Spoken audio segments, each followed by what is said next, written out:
শুকর আদায় করি, বলি আলহামদুলিল্লাহ। আল্লাহ তাআলা দরবারে আরো লাখো কোটি শুকরিয়া যে মহান রব্বুল আলামিন আমাদেরকে তার গোলামি করার জন্য তিনি তৌফিক দান করেছেন। আল্লাহ তাআলার তৌফিক আর তার রহমত ব্যতীত কোনো ব্যক্তি আল্লাহ তাআলার গোলামি করতে পারে না। কোনো মানুষের ইচ্ছা শক্তি থাকলেই আল্লাহ তাআলাকে ডাকতে পারে না। আল্লাহ তাআলার পক্ষ থেকে সেই ব্যক্তির উপরে আল্লাহ তাআলাকে ডাকার জন্য তৌফিক এটার প্রয়োজন আছে। পৃথিবীতে অসংখ্য ধর্মের মানুষজন আছে যারা আল্লাহ তাআলার এই দ্বীন ইসলামকে তারা পছন্দ করে। পছন্দ করার পরেও কোরআনকেও তারা পছন্দ করে, ভালোবাসে। এত তাদের দিলের মধ্যে ইতমিনান থাকার পরেও তারা কিন্তু আল্লাহর ইবাদত করতে পারে না। তারা তাদের ধর্ম পরিবর্তন করতে পারে না। খ্রিস্টান হোক, বৌদ্ধ হোক, ইহুদি হোক, নাসারা হোক, হিন্দু হোক, তারা তাদের ধর্মের ভেতরেই থাকে। সেখান থেকে কিন্তু তারা ইসলামকে মোহাব্বত করে, ভালোবাসে। কিন্তু আল্লাহ তাআলা তাকে তৌফিক না দেওয়ার কারণে ভালোবাসা থাকার পরেও তারা ইবাদত করতে পারে না। আমরা এদিকে মনোযোগী হই, কথার দিকে খেয়াল করি। এই জন্য আল্লাহ রাব্বুল আলামিন প্রত্যেকটা মানুষকে যাকে যখন যে অবস্থায় তার ইবাদত করার সুযোগ দান করেন, এটার জন্য আল্লাহ তাআলার দরবারে বেশি থেকে বেশি শুকরিয়া আদায় করা। সবেমাত্র আমাদের কাছ থেকে বিদায় নিয়েছে রমজানুল মুবারক। এই রমজানুল মুবারকের সিয়ামকে আল্লাহ রাব্বুল আলামিন তিনি ফরজ করেছিলেন ঈমানদারদের জন্য। আল্লাহ তাআলা বলেন, ইয়া আইয়ুহাল্লাযীনা আমানু কুতিবা আলাইকুমুস সিয়ামু কামা কুতিবা আলাল্লাযীনা মিন ক্বাবলিকুম লাআল্লাকুম তাত্তাকুন। আল্লাহ সুবহানাহু ওয়া তাআলা তিনি বলেন, হে আমার ঈমানদারেরা, তোমাদের উপর সিয়ামকে, রোজাকে ফরজ করা হয়েছে যেমনি ভাবে তোমাদের পূর্বপুরুষদের উপর ফরজ করা হয়েছিল, যাতে করে তোমরা তাকওয়া অর্জন করতে পারো, মুত্তাকি হতে পারো, খোদা ভীরুতা তোমাদের দিলের মধ্যে আসে।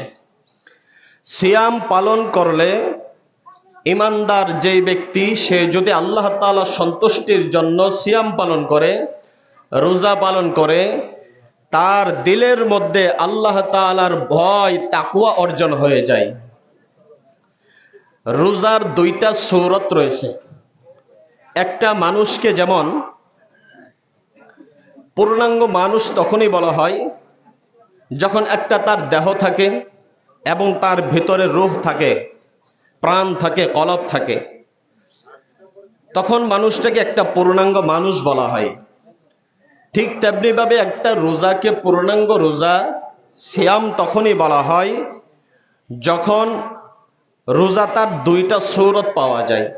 একটা হলো সকাল থেকে সন্ধ্যা পর্যন্ত না খেয়ে থাকা, এটা হলো রোজার দেহ। সকাল থেকে সন্ধ্যা পর্যন্ত না খেয়ে থাকে, এটা রোজার কি? দেহ।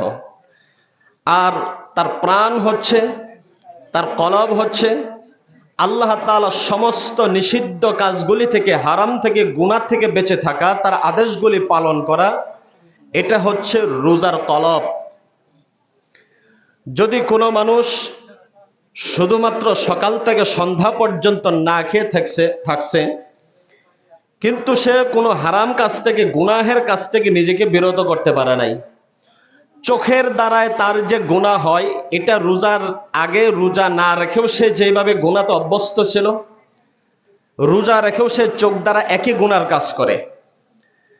আবার কোনো কান দ্বারা যে গুনার কাজগুলি করেছে, অশ্লীল, ফাহেসা, গান বাজনা, এগুলো শুনেছে, রোজা রেখেও সে একই কাজ করে।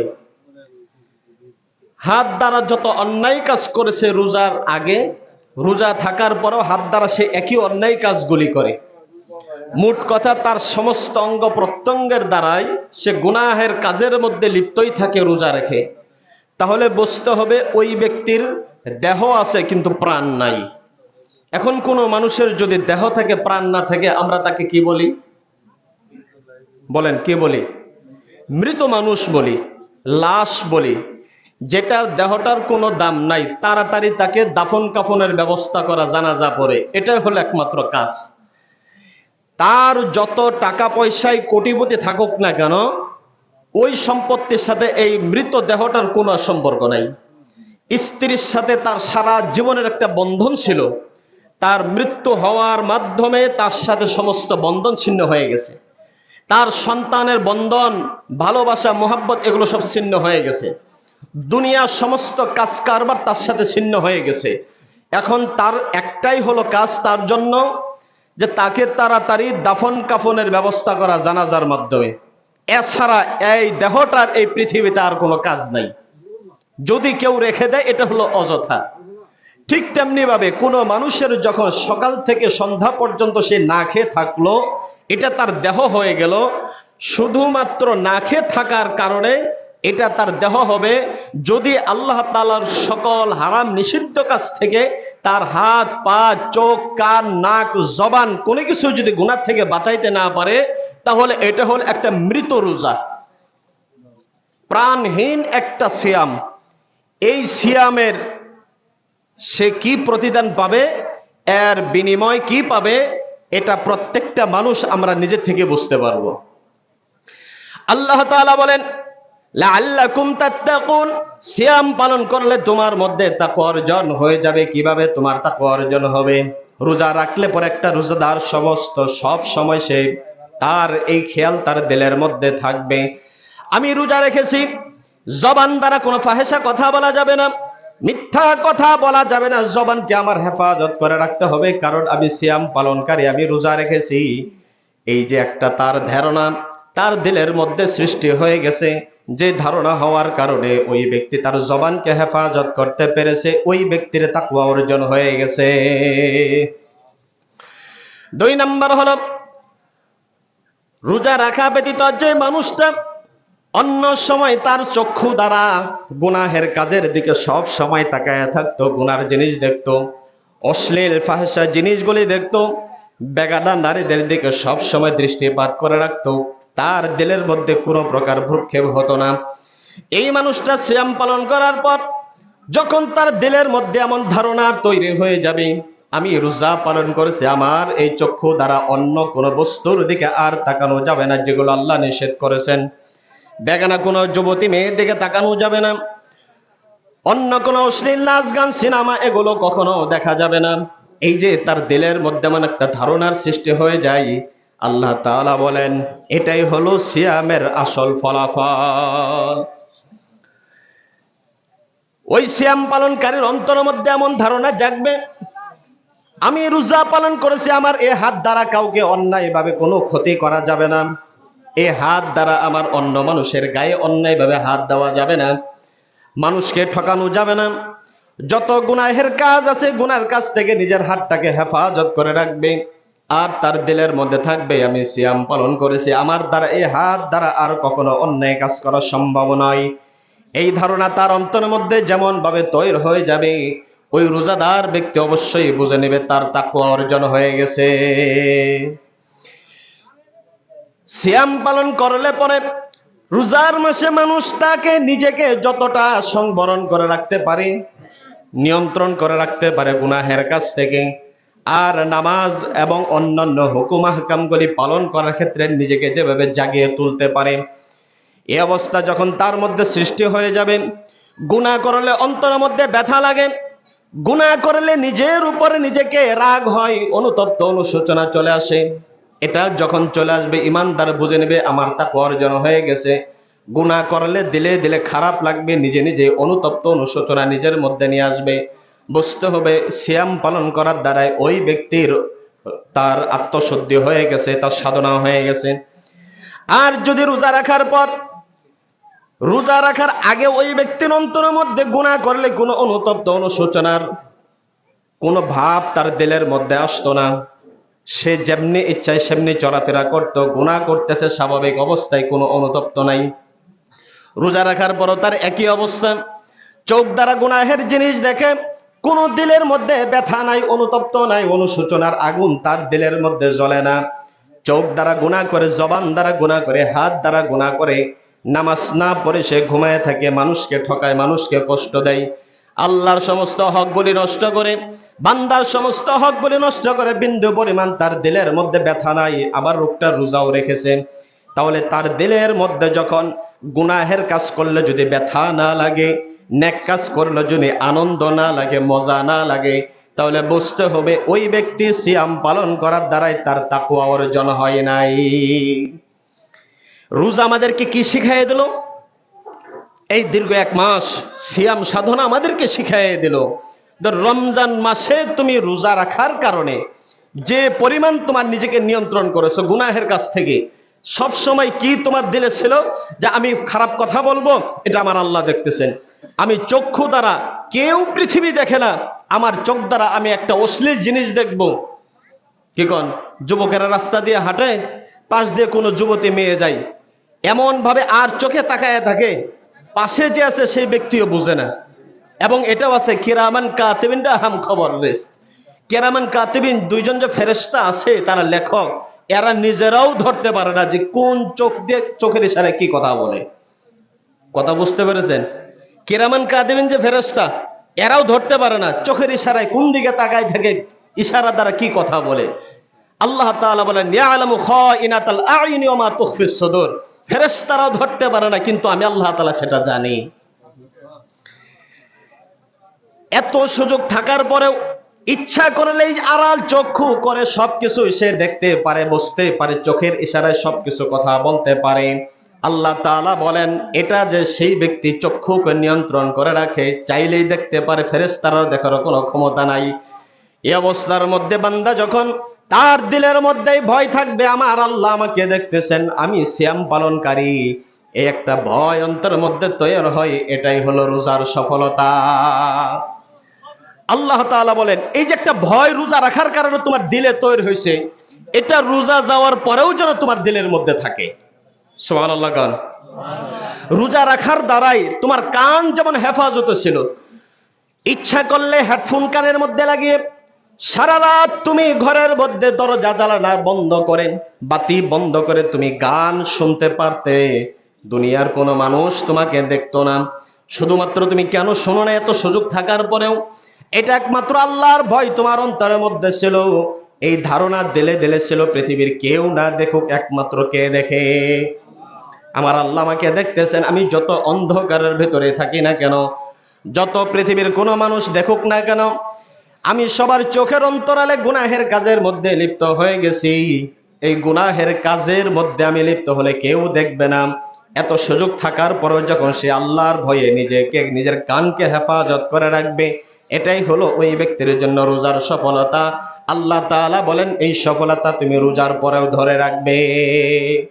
রোজা রাখা অবস্থায় আল্লাহর ভয়েতে মানুষ যত অন্যায় কাজ থেকে বিরত থাকবে, সব কথার সারাংশ হলো, মোট কথা হলো, আল্লাহর ভয়েতে রোজার মাসে মানুষ যত অন্যায় কাজ থেকে নিজেকে বিরত রাখছে, রোজা চলে যাওয়ার পরেও যখন মানুষ অন্যায় কাজ থেকে বিরত রাখবে, এটাই হলো লাআল্লাকুম তাত্তাকুন। রোজার দিন মানুষ মসজিদের মধ্যে নামাজের পরিমাণ কম না বেশি? একটু সবাই বলেন তো দেখি, কেন বেশি? সিয়াম পালন করলে গুনাহ থেকে যখন বিরত থাকে, আত্মা যখন পরিশুদ্ধ হতে থাকে, না খেয়ে থাকলে আপনি যে কোনো একটা বস্তুকে, একটা ধরেন আমাদের দেশে এই হাতি শিকার করে, বন্য প্রাণীর মধ্যে সব থেকে শক্তিশালী প্রাণী কোনটা? হাতি। এই হাতিকে যখন শিকার করা হয় তখন তাকে একটা নির্দিষ্ট এলাকার মধ্যে একটা শিকার, একটা পালা হাতি দ্বারা নিয়ন্ত্রণ করে বন্য হাতিগুলো কোটের ভিতরে ঢুকানো হয়। চতুর্পাশে বিশাল মজবুত বাউন্ডারি এরিয়া করা থাকে। এর ভেতরে ঢুকানোর পরে তার জন্য কিছু খাবার থাকে, কলা গাছ থাকে, এটা খায়। খাওয়ার পরে সে মনে করে আমার শরীরে খুব শক্তি, কিন্তু যখন গেট বন্ধ করে দেয়, এটা খাবার যখন শেষ হয়ে যায় তার আর ভেতরে কোনো খাবার থাকে না। যখন না খেয়ে থাকে 1 দিন 2 দিন 5 দিন 1 সপ্তাহ 10 দিন 15 দিন, এ হাতির গায়ে কিন্তু আর আগের মতো শক্তি থাকে না। এক পর্যায়ে তাকে কাবু করার জন্য একটা ইনজেকশন বন্দুকের মাধ্যমে তার দেহের মধ্যে পোষ করে, এরপর খুব সহজে সে অজ্ঞান হয়ে যায়। এরপর তাকে নিয়ে ধরে আসল জায়গায় নিয়ে যায়, অল্প অল্প করে খাবার দেয় আর তাকে নিয়ন্ত্রণে নিয়ে আসার চেষ্টা করে। এত বড় শক্তিশালী প্রাণী, না খেয়ে থাকার কারণে তার মনের শক্তিও কমে গেছে, তার দেহের শক্তিও কমে যায়। সিয়াম পালন করলে একটা জিনিসই হয়, সে যখন না খেয়ে থাকে তার দেহের শক্তিও কমতে থাকে, তার নফস যে নফসে আম্মারা এত মজবুত আর এত শক্তিশালী ছিল, এটাও আস্তে আস্তে দুর্বল হয়ে আসে, এটা পবিত্র হতে থাকে। যখন দুর্বল হয়ে আসে, গুনাহের দিকে চাহিদা তার কমে আসে এবং খারাপ কাজের দিকে সে ধাবিত কম হয়, কারণ ধাবিত হলেই তো সে তার শারীরিক শক্তি পাইতেছে না এবং তার মনের শক্তিও কমে আসতেছে। ওই সময় তার আস্তে আস্তে তার কলবটা পরিষ্কার হতে থাকে এবং নেক কাজের দিকে তার চাহিদা বাড়তে থাকে। সুবহানাল্লাহ। এই জন্য রমজান মাসে মুসল্লির সংখ্যা বেশি। মুসল্লির সংখ্যা কেন বেশি বুঝতে পারছেন? ফজর এবং অন্যান্য নামাজের মধ্যে মুসল্লির সংখ্যা বেশি। 2 নম্বর কারণ হলো, অন্য মাসে আল্লাহ রাব্বুল আলামিন শয়তানকে ছেড়ে রাখেন 11 মাস। রমজানে চাঁদ উঠলে পরে শয়তানকে আল্লাহ রাব্বুল আলামিন তিনি হাত পা বেঁধে তিনি সাগরের মধ্যে নিক্ষেপ করে রাখেন, শয়তান যেন বান্দাকে ধোঁকা দিতে না পারে, গুনাহের কাজ করাইতে না পারে। এই জন্য শয়তান থাকে না, মানুষের অন্তরটা একটু আরাম স্বস্তিতে থাকে, ধোঁকা মুক্ত থাকে, কুমন্ত্রণা মুক্ত থাকে। এই জন্য তার দিলটা যখন পবিত্র হয়ে নেক কাজের দিকে ধাবিত হতে থাকে, সেই নেক কাজ থেকে বিরত রাখার জন্য শয়তান যেহেতু কাজ করতে পারে না, এই জন্য রমজানুল মুবারক আসলে পরে মানুষের নেক কাজের চাহিদা বেড়ে যায়।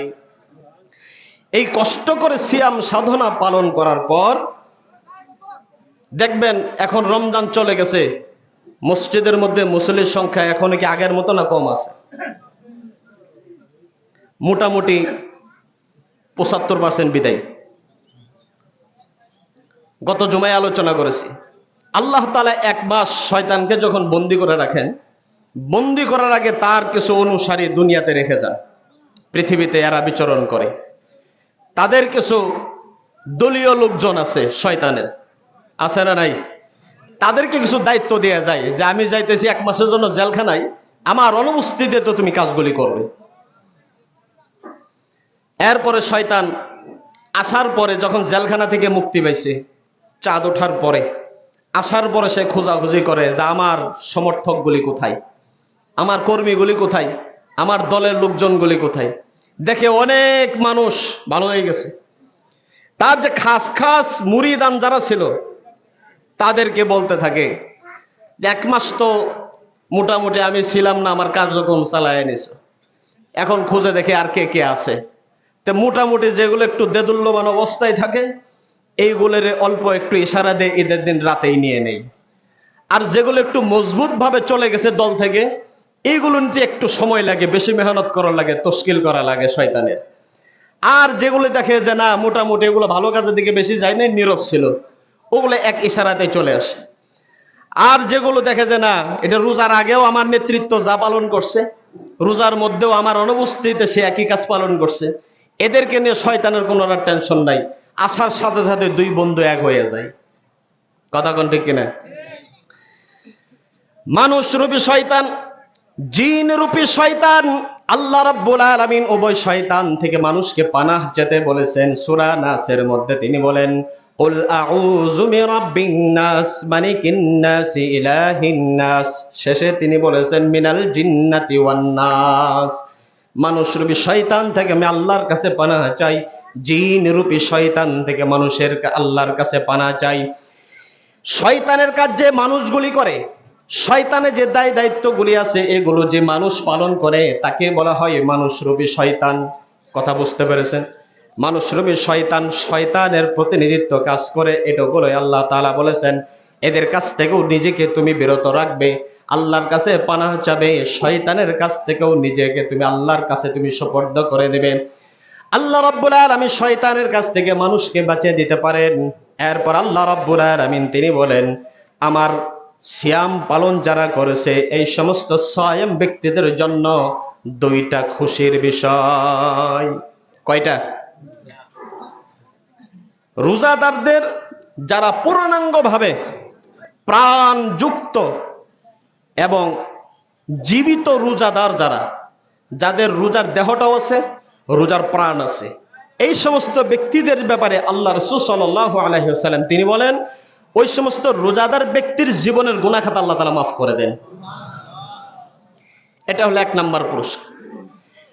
রোজাদারদের জন্য 2টা খুশির বিষয় রয়েছে।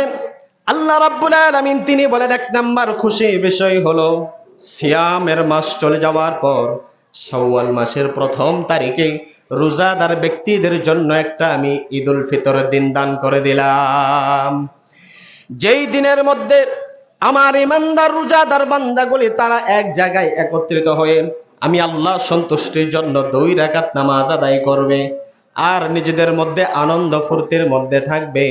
এমন আনন্দ ফুর্তি যেটা গুনার সাথে সম্পৃক্ত নাই। আল্লাহ রাসূল যেভাবে তিনি আনন্দ ফুর্তি করার জন্য বলে দিয়েছেন, এটা হলো সব থেকে খুশির দিন। ওই খুশির দিনে সমস্ত ইমানদার রোজাদারগুলি হলো আল্লাহর মেহমান। কার মেহমান? এটা আওয়াজ দিয়ে বলেন, কার মেহমান? সমস্ত ইমানদার রোজাদার যারা আছে সবাই কার মেহমান?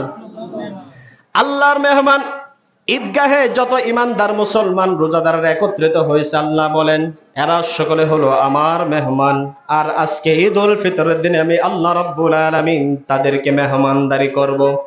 কেমন মেহমানদারি করা হবে? এরা যখন ঈদগাহে চলে আসছে, চলে আসার পর যখন নামাজ আদায় করে বাড়িতে ফিরে যাবে, এরা গুনাহযুক্ত অবস্থায় যদি আসে, আল্লাহ রাব্বুল আলামিন বলেন আমি ঈদগাহ থেকে তাদের সমস্ত গুনাহগুলি মাফ করে সবে নবাগত ভূমিষ্ঠ নবজাতক সন্তান যেমন মাসুম থাকে, এই নবজাতক সন্তানের মতো করে তাকে আমি বাড়িতে ফিরাইয়া দেই। বিন্দু পরিমাণ তার আমলনামায় কোনো গুনাহ থাকে না। 2 নাম্বার খুশি হলো ওয়া ইনদা লিকাই রাব্বিহ, আল্লাহর হাবিব বিশ্বনবী মুহাম্মদ রাসূলুল্লাহ সাল্লাল্লাহু আলাইহি ওয়াসাল্লাম তিনি বলেছেন, আমার ওই সমস্ত উম্মতেরা তাদের 2 নাম্বার খুশি হলো হাসরের ময়দানে তারা সরাসরি আল্লাহ রাব্বুল আলামিনের সাক্ষাৎ পেয়ে যাবে। আল্লাহর সাথে সাক্ষাতের যে আল্লাহ সময়সূচি নির্ধারণ করবেন, সেই সময়সূচির মধ্যে সর্বাগ্যে সবার আগে সর্বপ্রথম আল্লাহর সাথে সাক্ষাৎ হবে আগে রোজা পালনকারীদের, সিয়াম পালনকারীদের আগে সাক্ষাৎ হবে আল্লাহ তাআলার সাথে। আমরা 1 মাস রোজা পালন করেছি, সিয়াম পালন করার পর আজকে আমাদের মাঝে ঈদুল ফিতর চলে আসছে, সবথেকে খুশির দিন, আনন্দের দিন। আল্লাহ রাসূল সাল্লাল্লাহু আলাইহি ওয়াসাল্লাম বলেছেন, তোমাদের সমাজের মধ্যে ধনী গরিব 2 শ্রেণীর মানুষ আছে। কে ভাই আছে না নাই? তাহলে ধনীর জন্য ঈদ হবে আর গরিবের জন্য ঈদ হবে না, ঈদের আনন্দ হবে না, এটা কি হতে পারে? ভাই একটা আওয়াজ দিয়ে বলেন, এটা কি হতে পারে? এই জন্য নবী করিম সাল্লাল্লাহু আলাইহি ওয়াসাল্লাম সদকাতুল ফিতরের ব্যবস্থা করে দিয়েছেন। ইসলাম হলো সবথেকে মানবিক ধর্ম। ইসলামের মধ্যে অমানবিকতার কোনো স্থান নেই। সবথেকে মানবিক এবং সৌহার্দ্যপূর্ণ ভ্রাতৃত্ব বন্ধনে আবদ্ধ থাকার একটা ধর্মের নাম হলো ইসলাম। আল্লাহ তাআলা বলেছেন যে আমার কোন বান্দা তারা ঈদের দিন খেয়ে থাকবে আর কেউ না খেয়ে থাকবে, তা হতে পারে না। এই জন্য সদকাতুল ফিতরের ব্যবস্থা করে দেওয়া হলো, যাতে করে প্রতিটা ধনী মানুষ যাদের সম্পদ আছে তারা যেন পরিমাণ মতো সদকা করে, সদকাতুল ফিতর আদায় করে, যার মাধ্যমে গরিব অসহায় এতিম মানুষগুলি, দুস্থ মানুষগুলি তারাও যেন ঈদের দিন জামা কাপড় এবং ভালো একটু খাবারের ব্যবস্থা হয়। এখন আমাদের করণীয় কি? যারা আমরা সদকাতুল ফিতর আদায় করছি আলহামদুলিল্লাহ, যারা এখনো করতে পারি নাই, নামাজের নিয়ম হলো, সুন্নত হলো ঈদগাহে আসার পূর্বেই সদকাতুল ফিতর কমপ্লিট করে দিয়ে আসা। এর আগে দিলেও হয়ে যাবে, কিন্তু যদি আমরা কেউ না দিতে পারি, এটা ঈদুল ফিতরের পরে দিলেও আদায় হবে, কিন্তু সুন্নত হলো আগে দেওয়া। এখন এই সুন্নত আমরা যারা আদায় করতে পেরেছি আলহামদুলিল্লাহ, এছাড়াও আমাদের কিছু দায়িত্ব থাকে। আমাদের প্রত্যেকের বাড়ির আশপাশে গরিব মানুষ আছে না নাই? আমরা কি একটু খোঁজ খবর নিয়েছি?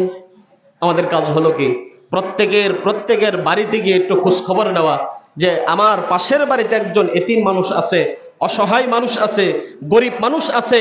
আজকের এই আনন্দের দিনে তার ঘরে ছোট ছোট মাসুম বাচ্চাগুলি, গরিবের সে অসহায় বাচ্চাগুলি, তাদের মুখে একটু ভালো খাবার উঠছে কিনা, তাদের গায়ে একটু ভালো জামা কাপড় লাগছে কিনা, এটার ব্যাপারে আল্লাহ রাসূল সাল্লাল্লাহু আলাইহি ওয়াসাল্লাম খোঁজ খবর নিতে বলেছেন। বিশেষ করে এতিমদের ব্যাপারে, এমন এতিম অসহায় ব্যক্তি আছে, এক হাদিসের মধ্যে আছে নবী করিম সাল্লাল্লাহু আলাইহি ওয়াসাল্লাম তিনি বলেছেন, নবী করিম সাল্লাল্লাহু আলাইহি ওয়াসাল্লাম হাদিস থেকে পাওয়া যায়, তিনি ঈদগাহে যাইতেছেন, একটা মাসুম বাচ্চা ঈদগাহ মাঠের পাশে রাস্তার পাশে বসে জীর্ণ শীর্ণ অবস্থায়, গায়ের মধ্যে ধুলাবালি মাখা, এই অবস্থায় দেখে বাচ্চারা বসে বসে কাঁদতেছে। নবী করিম সাল্লাল্লাহু আলাইহি ওয়াসাল্লাম রাহমাতুল আলামিন সাইয়্যিদুল মুরসালিন সে রাস্তা দিয়ে যাইতেছেন, আর একটা বাচ্চা ছোট মানুষ তিনি কাঁদতেছেন, তা কি হতে পারে? নবী করিম সাল্লাল্লাহু আলাইহি ওয়াসাল্লাম তার কাছে গেলেন, যাওয়ার পর জিজ্ঞাসা করলেন, বাবা তোমার নাম কি? বলল আমার নাম যায়েদ। যে তুমি এখানে কান্না করতেছো কেন? তিনি বললেন, হুজুর আমার বাবা ইন্তেকাল করেছেন, আমার মা অন্যত্র বিবাহের মাধ্যমে চলে গেছেন, সেই মায়ের সেই স্বামী আমাকে সহ্য করতে পারে না, আমাকে তার কাছে যেতে দেয় না, এখন দুনিয়ার মধ্যে যাওয়ার কোন আত্মীয় স্বজন বা কাছের কোনো মানুষ আমার নাই। নবী করিম সাল্লাল্লাহু আলাইহি ওয়াসাল্লাম তিনি বাচ্চাটাকে মাথায় হাত বুলায় দিয়ে বললেন, কে বলেছে তোমার কেউ নাই? আজকে থেকে আমি নবী মুহাম্মদুর রাসূলুল্লাহ তোমার বাবা হয়ে গেলাম। নবী করিম সাল্লাল্লাহু আলাইহি ওয়াসাল্লাম নামাজ শেষ করে হযরত যায়েদকে, ছোট্ট মানুষ, তিনি নিজের কাঁধের উপরে উঠায় নিলেন, নিয়ে তিনি বাড়িতে গেলেন। যায়েদ ডাকতেছেন আম্মা জান আয়েশা রাদিয়াল্লাহু তাআলা আনহা, ডাক দিয়ে বললেন, আয়েশা, আল্লাহ তোমার বাড়িতে আজকে সবথেকে বড় নিয়ামত তোমার জন্য পাঠিয়ে দিয়েছেন, এই যে নাও তোমার নিয়ামত, সবথেকে পুরস্কার আল্লাহ তাআলা তোমাকে দান করছেন। নবী করিম সাল্লাল্লাহু আলাইহি ওয়াসাল্লাম বাজারে গেলেন, নতুন জামা কাপড় কিনে নিয়ে আসলেন। আম্মা জান আয়েশা তিনি গোসল করায় দিলেন। নবী করিম সাল্লাল্লাহু আলাইহি ওয়াসাল্লাম তিনি তাকে রাখলেন। এরপর হযরত যায়েদ রাদিয়াল্লাহু তাআলা আনহু জীবনের শেষ মুহূর্ত পর্যন্ত নবী করিম সাল্লাল্লাহু আলাইহি ওয়াসাল্লামের ছেলে হিসেবেই ছিলেন। উনার আত্মীয় স্বজন যখন আসছিল উনাকে নেওয়ার জন্য, আল্লাহ রাসূল বলছেন যে ঠিক আছে, সে যদি যেতে চায় তোমরা নিয়ে যাও, সে যেতে পারবে। সে এক পর্যায়ে বলল, না, আমি আর এখান থেকে যেতে চাই না। যে নবী করিম সাল্লাল্লাহু আলাইহি ওয়াসাল্লাম তিনি আমার বাবা, আর আমি উনার সন্তান হিসেবে তিনি স্বীকৃতি দিয়েছেন, এর থেকে শান্তিপূর্ণ জায়গা, এর থেকে দামি জায়গা ছেড়ে আমি পৃথিবীর আর কোথাও যেতে পারবো না। এই জন্য এতিম বাচ্চার ব্যাপারে নবী করিম সাল্লাল্লাহু আলাইহি ওয়াসাল্লাম বলেন যে এতিমের মাথার মধ্যে মুহাব্বতের হাত বোলায়া দেবে, তার মাথার মধ্যে যত চুল থাকে সেই চুলের সম পরিমাণ নেকি আল্লাহ তাআলা তাকে দান করে দেন। আমাদের সমাজে হয় বর্তমান কি উল্টা, যে এতিম বাচ্চা আছে, তার বাবার কিছু সম্পদ আছে, তার কিছু টাকা পয়সা আছে, এইগুলো কিভাবে আত্মসাৎ করে নেওয়া যায়, এগুলো কিভাবে ধ্বংস করা যায়, কথা কোন ঠিক কিনা? এগুলো আছে না নাই? এতিমের মাল যে নষ্ট করে, তসরুপ করে, ভক্ষণ করে, আল্লাহ রাসূল বলেন তার পেট সে জাহান্নামের আগুন দ্বারা ভরপুর করে নিল।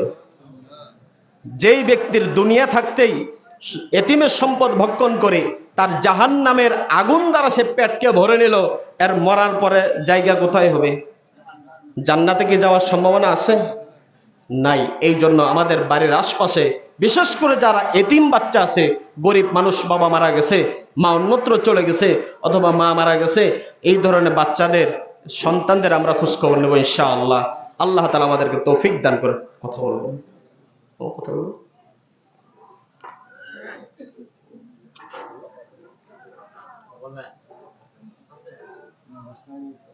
বলেন। 10 মিনিট সময় আছে, তার একটু কথা আছে।